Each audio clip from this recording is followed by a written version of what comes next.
Good morning dear students, कैसे हैं आप सभी। उम्मीद है आप लोग अच्छे होंगे, घर में अच्छे से पढ़ाई कर रहे होंगे।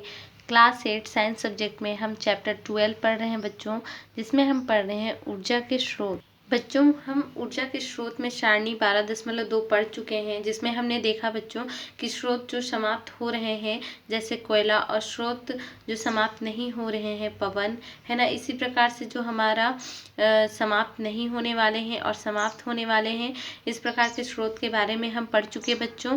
तो आइए हम देखते हैं और डिटेल में हमें यहाँ से पढ़ना है बच्चों। ऊर्जा स्रोत जैसे लकड़ी, कोयला, पेट्रोलियम को अनवीकरणीय स्रोत कहा जाता है, तथा ऊर्जा स्रोत जैसे पवन, जल को नवीकरणीय स्रोत कहते हैं।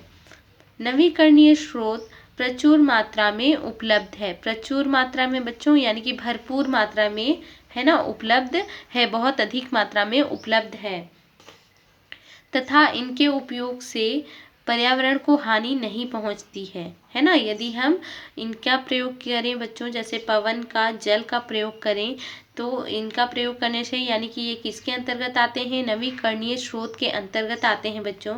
तो इनका उपयोग करने से किसी भी प्रकार का पर्यावरण को हानि नहीं पहुंचती है बच्चों, यानी कि हमारा पर्यावरण में प्रदूषण भी नहीं होता है, और कुछ जो हानियां होती हैं, है ना, टेम्परेचर हाई लो, इस प्रकार के कुछ भी, मतलब जो पर्यावरण को हानि पहुंचनी चाहिए उस प्रकार के कोई भी प्रकार के पर्यावरण को हानि नहीं पहुंचती है ना।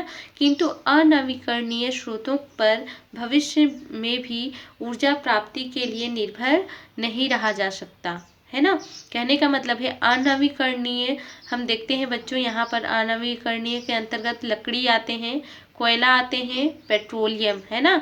तो आप लोग पढ़ चुके हैं बच्चों कि किस प्रकार से यदि हम कोयला पर लकड़ी और पेट्रोलियम का लगातार हम यूज करते रहें, है ना, तो लगातार यूज करने पर ये खत्म हो सकते हैं बच्चों, इसीलिए इन्हें अनवीकरणीय स्रोत कहा जाता है। और जो खत्म नहीं होता, जैसे कि पवन, जल, ये खत्म होने वाले स्रोत नहीं है बच्चों, ये समाप्त नहीं होंगे, है ना, क्योंकि ये हमारे पृथ्वी में प्रचुर मात्रा में उपलब्ध है। तो जो हम किंतु अनवीकरणीय के बारे में अभी पढ़ रहे हैं बच्चों, देखिए, किंतु अनवीकरणीय स्रोतों पर भविष्य में भी ऊर्जा प्राप्ति के लिए निर्भर नहीं रहा जा सकता। हम इन पर निर्भर नहीं रह सकते बच्चों ऊर्जा प्राप्ति के लिए। किस पे? अनवीकरणीय स्रोत पे।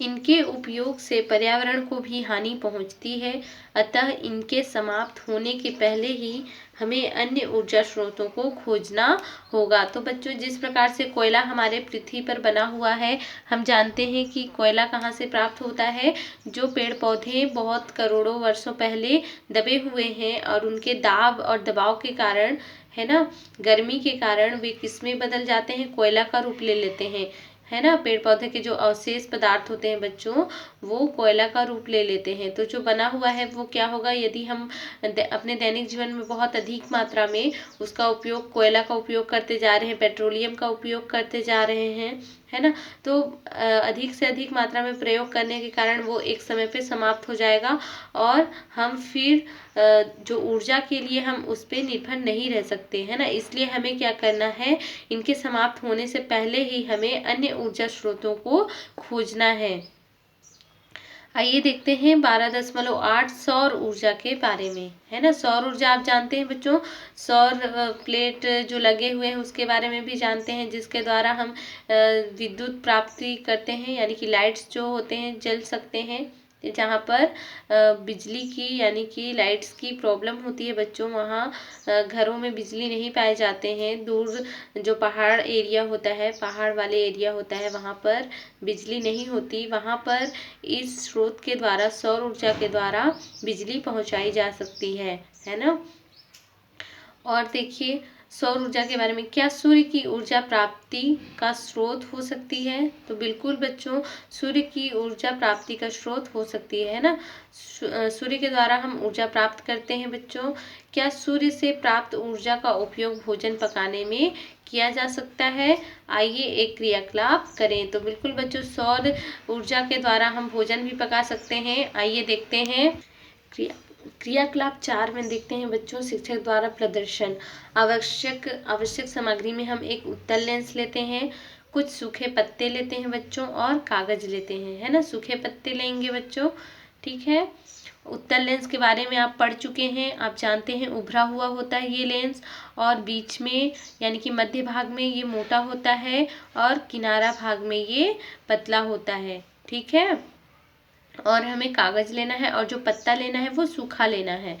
देखिए, लेंस द्वारा सूर्य के प्रकाश को सूखे पत्तों पर केंद्रित कीजिए। केंद्रित करना मतलब आप लोग समझते हैं, लेंस के द्वारा हमें क्या करना है, सूखे पत्ते रखे हुए हैं उसके ऊपर हम लेंस को रखेंगे और लेंस के द्वारा हम जो सूर्य से किरणें आ रही हैं, प्रकाश की किरणें आ रही हैं, है ना, उनको केंद्रित करना है। क्या होता है, प्रकाश की जो किरण आती है फैला हुआ, उसको जो अवतल लेंस है बच्चों, उत्तल लेंस है ना, ये क्या करता है, पूरे प्रकाश को एकत्रित कर देता है ना।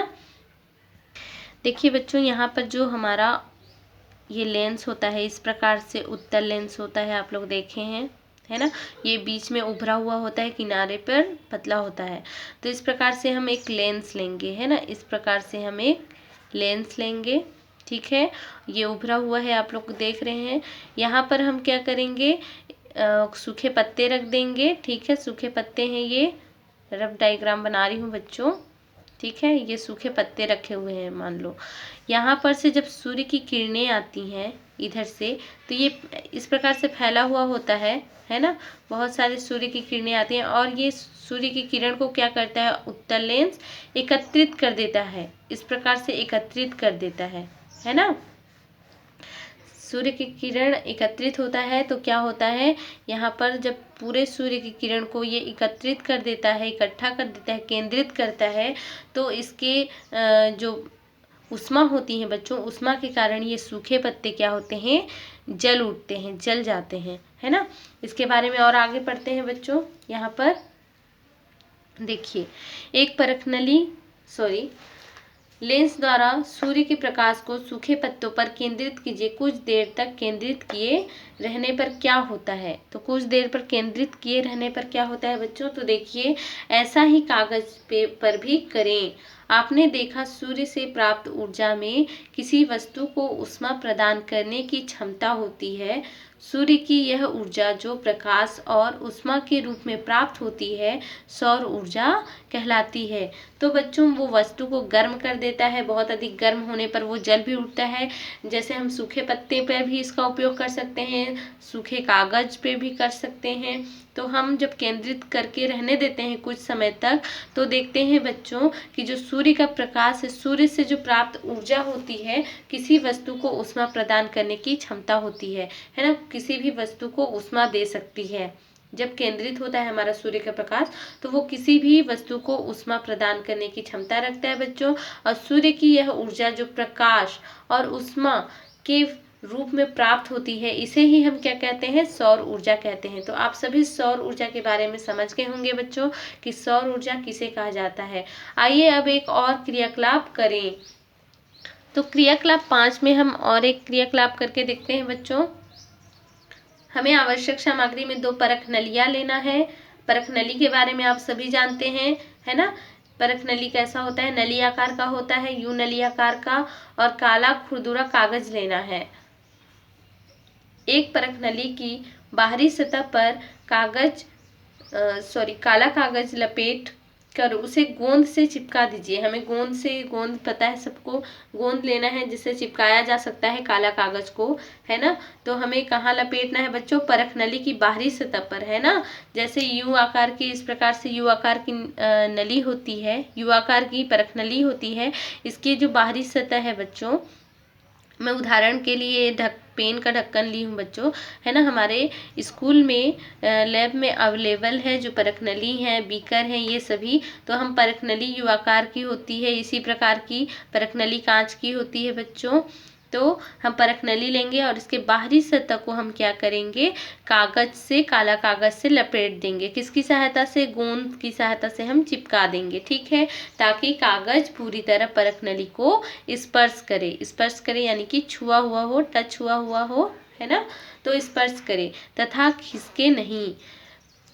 दूसरे परख नली को ऐसे ही रहने दें। और दूसरे परख नली को हमें क्या करना है, ऐसे ही रहने देना है, क्योंकि हम दो परख नलियाँ लिए हैं। एक परख नली को हम काला खुरदुरा कागज से लपेटेंगे और एक परख नली को हम ऐसे ही रहने देंगे। ठीक है। अब दोनों परख नलियों में पानी भरकर उन्हें धूप में इस तरह रखिए कि सूर्य की किरणें पानी पर ना पड़े। तो बच्चों हमें क्या करना है, अब दोनों परख नली को हमें इस प्रकार से रखना है पानी भरकर कि उन्हें धूप में इस तरह से हमें रखना है कि सूर्य की किरणें पानी पर ना पड़े, है ना। जो सूर्य की किरण है वो पानी पर नहीं पड़ना चाहिए, हमें तिरछा रखना है। जो परख नली है उन्हें हमें तिरछा रखना है। ठीक है। 30 मिनट बाद एक एक करके दोनों परख नलियों का पानी अपने हाथ पर डालिए। कितने मिनट बाद, 30 मिनट। और 30 मिनट मतलब कि आधा घंटा बाद देखेंगे बच्चों। आधे घंटे बाद हम दोनों परख नलियों का पानी को अपने हाथ में लेकर देखेंगे तो पता चलता है बच्चों कि किस परख नली का पानी अधिक गर्म हुआ, है ना। एक परख नली में हम काला कागज लपेटे हुए हैं और एक में नहीं लपेटे हुए हैं। तब देखिए आपने दोनों परख नली के पानी के तापक्रम में क्या अंतर पाया। इसका क्या कारण है बच्चों को अंतर पाए, है ना। और जो अंतर पाए तो इसका क्या कारण है, इसके बारे में हम देखेंगे। तो देखिए, काली सतह ऊष्मा की अच्छी अवशोषक होती है। हम सभी जानते हैं बच्चों, हम पढ़ चुके हैं पिछले कक्षाओं में भी। जो काली सतह होती है ये ऊष्मा का अच्छा अवशोषक होती है। आप लोग ध्यान देंगे, काले कपड़े पहने होते हैं या फिर काला गर्म कपड़े पहने होते हैं, है ना। तो काला और जो वस्तु होती है, काला वस्तु काले कलर के, उसको हम जब बाहर में रखते हैं, जब धूप पड़ती है तो सबसे अधिक बहुत जल्दी, है ना, और वस्तु के या और कलर के अपेक्षा जो काला कलर होता है, ब्लैक कलर होता है, वो अधिक गर्म हो जाता है और बहुत जल्दी गर्म हो जाता है। क्योंकि काली सतह क्या होती है, ऊष्मा की अच्छी अवशोषक होती है। ऊर्जा का निम्न उपकरणों में उपयोग करते हैं, है ना। और सौर ऊर्जा का निम्न उपकरणों में उपयोग करते हैं। तो बच्चों जैसे कौन कौन से उपकरण होते हैं जिसमें सौर ऊर्जा का उपकरण, जो सौर ऊर्जा का निम्न उपकरणों में उपयोग करते हैं, कौन कौन से उपकरण हैं, है ना। तो आप सभी समझ गए होंगे बच्चों, जब हम दो परख नलियों के पानी को हाथ में लेते हैं तो सबसे जल्दी जो काला कागज हम लपेटे हुए थे उस परख नली का पानी गर्म हो जाता है ना। क्योंकि हम देखे थे बच्चों कि किस प्रकार से वो गर्म हुआ पानी को हम जब लेते हैं तो जो दोनों का पानी को हम लेते हैं, दोनों परख नली का, तो अधिक गर्म काला वाला जो हमारा परख नली था उसका होता है, क्योंकि वो काला कागज की वजह से वो ऊष्मा, जो सूर्य के प्रकाश का ऊष्मा अधिक अवशोषित करता है ना। और जिसमें काला कागज नहीं लपेटा हुआ था वो धीमा गर्म होता है, मतलब कि उतना गर्म नहीं हो पाता है, क्योंकि वो ऊष्मा को क्या करता है, जो कांच होता है वाइट होता है, वाइट कलर का, या फिर आप रंगहीन कह सकते हो, है ना। वो क्या होता है, वो रिफ्लेक्ट कर देता है, जो प्रकाश होता है उसे अवशोषित नहीं करता उतना जितना कि काला सतह वाला या काला कागज वाला कलर का करता है ना, जो परख नली करता है। तो यहाँ पर हम उपकरण देखेंगे बच्चों, एक में सोलर कुकर के बारे में देखेंगे। यह धातु का एक बड़ा सा डिब्बा होता है जिसकी भीतरी दीवारें काले रंग की होती हैं। सबसे पहले देखते हैं बच्चों हम एक में सोलर कुकर के बारे में, है ना। आप सभी देखे हैं सोलर कुकर, और काफ़ी बच्चों जो नहीं देखे हैं वो उनका नाम सुने हैं, सोलर कुकर का नाम सुने हैं, है ना, कि कैसा होता है। तो देखिए यहाँ पर सोलर कुकर दिया हुआ है, यहाँ पर मिरर लगा हुआ है, दर्पण, ठीक है। यहाँ पर कांच का ढक्कन है, ये वाले भाग जो देख रहे हैं कांच का ढक्कन है ना। और ये धातु के बर्तन होते हैं काली सतह वाली, है ना। तो यही हमारा सोलर कुकर है, इसके बारे में देखते हैं। यह धातु का एक बड़ा सा डिब्बा होता है ना, ये धातु का बना होता है और एक बड़ा सा डिब्बा होता है जिसकी भीतरी दीवारें काले रंग की होती हैं। जैसे इस प्रकार से आप लोग डायग्राम भी देखते चलेंगे, इसकी जो भीतरी दीवार है वो काले रंग की होती है। ऊपरी ढक्कन पर दर्पण लगा होता है, देखिए यहाँ पर मिरर है ना, दर्पण लगा हुआ है ऊपरी ढक्कन पर, जिसे व्यवस्थित कर सूर्य प्रकाश को डिब्बे के भीतरी हिस्से में केंद्रित किया जाता है। है ना। इसे इस प्रकार से व्यवस्थित किया जाता है बच्चों कि जो सूर्य का प्रकाश है वो डिब्बे के भीतरी सतह पर पड़े। तो यहाँ पर देखिए कांच के ढक्कन लगे हुए हैं, इस प्रकार से व्यवस्थित करना है। जो ये मिरर है इस पे सूर्य के प्रकाश के किरण पड़ेंगे, फिर उसके बाद रिफ्लेक्ट होगा तो ये कांच के जो ढक्कन है इस पे पड़ेंगे, और यहाँ पर जो काली सतह है यही ऊष्मा को अवशोषित करेगा बहुत अधिक मात्रा में, है ना, केंद्रित। तो इस प्रकार से जो सूर्य के प्रकाश को डिब्बे के भीतरी हिस्से में क्या किया जाता है, केंद्रित किया जाता है। जिस प्रकार से हम उत्तल लेंस के बारे में पढ़े है ना कि किस प्रकार से वो प्रकाश को केंद्रित करता है, और केंद्रित करने के बाद वो ऊष्मा प्रदान करता है। किसे, वो जो सूखे पत्ते होते हैं, कागज होते हैं, उसे ऊष्मा प्रदान करता है। उसी प्रकार से यहाँ पर जो कांच के ढक्कन लगे हुए हैं और मिरर लगे हुए हैं, यहाँ पर क्या होगा, सूर्य का प्रकाश पड़ेगा, और सूर्य के प्रकाश रिफ्लेक्ट होने के बाद यानी कि परावर्तित होती है किरणें, आप सभी जानते हैं। परावर्तित होने के बाद ये जो कांच के ढक्कन है इस पे एकत्रित होंगे, है ना, केंद्रित होंगे, यानी कि जो सूर्य के प्रकाश है वो केंद्रित होंगे, और जो निचले हिस्से जो धातु के बर्तन हैं जो काले रंग के होते हैं यहीं पर केंद्रित होते हैं, ठीक है, काली सतह पर। डिब्बे की भीतरी दीवारें ऊष्मा अवशोषित कर गर्म होती हैं। अब डिब्बे की जो भीतरी काली सतह वाली दीवारें हैं बच्चों, वो क्या होती हैं, ऊष्मा को अवशोषित करके गर्म होती हैं, तथा इस ऊष्मा को विकृत होकर डिब्बे से बाहर जाने से रोकने के लिए निचले डिब्बे के ऊपर के एक कांच का ढक्कन लगा होता है।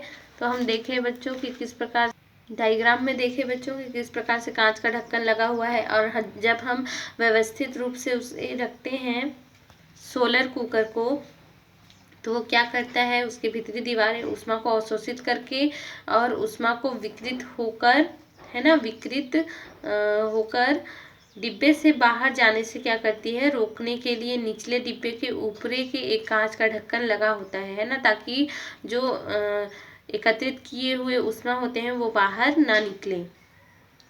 डिब्बे के अंदर धातु के बर्तन रखे होते हैं जिनकी बाहरी सतह भी काली रंग की होती है। इन डिब्बों में खाद्य पदार्थों को रखे जाते हैं। तो बच्चों जो सोलर कुकर होते हैं इनमें ही क्या किया जाता है, जो खाद्य पदार्थ हैं उन्हें रखे जाते हैं इन डिब्बों में।